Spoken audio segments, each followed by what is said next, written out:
But at 6 o'clock the telephone rang and Inka, are you ready? You have to come out now. And I was still asleep. I was hoping for breakfast and stuff, but no way. I just had to get in my gear and jump out of the hotel and be picked up by Victors and Talis and Andres. And then we started driving towards more the eastern part of Latvia. It took a few hours to get there, so suddenly we pulled off on like a forest road. We saw several cars parked by the ditch, and a lot of guys were out there digging. So we just jumped out and got our shovels and joined up the team. And these guys digging there were some Legenda guys and some guys from a group called Zvaigzne, which is also doing soldier recovery. Was that some metal thieves had been digging up old electrical cable or some sorts of this, and they had found skulls and bones. So the police had become involved, and Legenda and Zvaigzne was contacted to see what was going on here, if it was just a single soldier or several graves.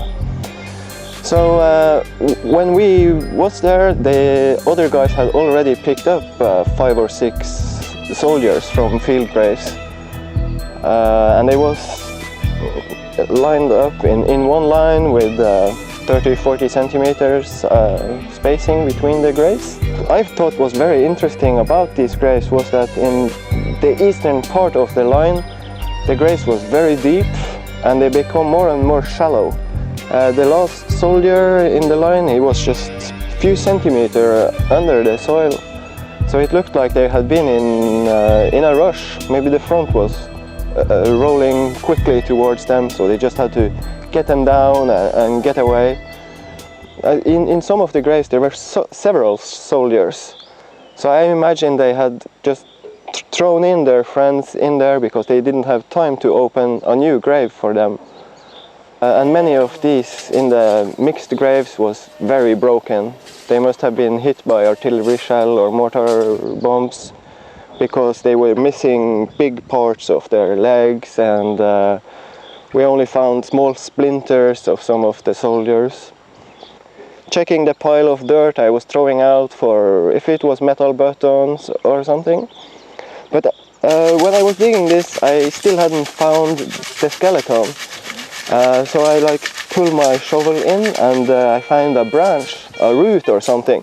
I just take it and throw it away. And then I hear all the guys just like, "Whoa, whoa, what are you doing?" And I stretch behind and get this branch, but it was one of the arm bones of the soldier. So then I understood I had come to the level where he is, and I could also then see that the soil was different, and I could start uncovering him carefully. He was lying in a sideways position with his arms out here, and when I came to uncover his skull, I saw that his whole face was broken in. The whole face was just in pieces but filled together, and also the rib bones and neck bones on the same side of him was also very broken. It was a very emotional, very special day for me, this. And we uncovered in total 21 soldiers here, and I think we found erkennungsmarken dog tags on about half of them. And from what I could read of those dog tags, it looks like it was a mixed group of soldiers just being put together and sent to the front. Only one of them, I think, had ammunition pouches and a couple of grenades on him. And also in one of the mixed graves, we found the end fins of mortar grenades. So with this mortar grenade we found in the grave, and all the broken bones they had, I am sure they were taken out by a heavy artillery attack. And then their friends had to rush dig them down because the front came, as I said in the beginning.